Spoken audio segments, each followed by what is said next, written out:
Ésaïe, chapitre 9.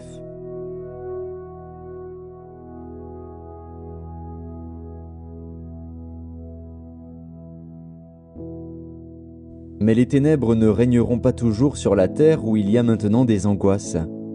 Si les temps passés ont couvert d'opprobre le pays de Zabulon et le pays de Nephtali, les temps à venir couvriront de gloire la contrée voisine de la mer, au-delà du Jourdain, le territoire des gentils. Le peuple qui marchait dans les ténèbres voit une grande lumière. Sur ceux qui habitaient le pays de l'ombre de la mort, une lumière resplendit. Tu rends le peuple nombreux, tu lui accordes de grandes joies. Il se réjouit devant toi, comme on se réjouit à la moisson, comme on pousse des cris d'allégresse au partage du butin. Car le joug qui pesait sur lui, le bâton qui frappait son dos, la verge de celui qui l'opprimait, tu les brises, comme à la journée de Madian. Car toute chaussure qu'on porte dans la mêlée et tout vêtement guerrier roulé dans le sang seront livrés aux flammes, pour être dévorés par le feu. Car un enfant nous est né, un fils nous est donné, et la domination reposera sur son épaule. On l'appellera admirable, conseiller, Dieu puissant, Père éternel, Prince de la paix. Donner à l'empire de l'accroissement et une paix sans fin au trône de David et à son royaume, l'affermir et le soutenir par le droit et par la justice, dès maintenant et à toujours. Voilà ce que fera le zèle de l'Éternel des armées. Le Seigneur envoie une parole à Jacob. Elle tombe sur Israël. Tout le peuple en aura connaissance, Éphraïm et les habitants de Samarie, qui disent avec orgueil et fierté, « Des briques sont tombées, nous bâtirons en pierre de taille.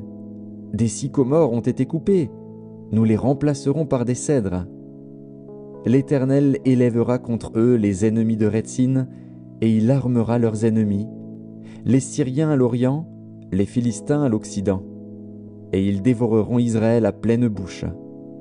Malgré tout cela, sa colère ne s'apaise point, et sa main est encore étendue. Le peuple ne revient pas à celui qui le frappe, et il ne cherche pas l'Éternel des armées. Aussi l'Éternel arrachera d'Israël la tête et la queue, la branche de palmier et le roseau en un seul jour. L'ancien et le magistrat, c'est la tête, et le prophète qui enseigne le mensonge, c'est la queue. Ceux qui conduisent ce peuple l'égarent, et ceux qui se laissent conduire se perdent. C'est pourquoi le Seigneur ne saurait se réjouir de leurs jeunes hommes, ni avoir pitié de leurs orphelins et de leurs veuves. Car tous sont des impies et des méchants, et toutes les bouches profèrent des infamies. Malgré tout cela, sa colère ne s'apaise point, et sa main est encore étendue. Car la méchanceté consume comme un feu qui dévore ronces et épines. Il embrase l'épaisseur de la forêt, d'où s'élèvent des colonnes de fumée. Par la colère de l'Éternel des armées, le pays est embrasé, et le peuple est comme la proie du feu. Nul n'épargne son frère. On pille à droite, et l'on a faim. On dévore à gauche, et l'on n'est pas rassasié. Chacun dévore la chair de son bras. Manassé dévore Éphraïm, Éphraïm Manassé, et ensemble ils fondent sur Juda. Malgré tout cela, sa colère ne s'apaise point, et sa main est encore étendue.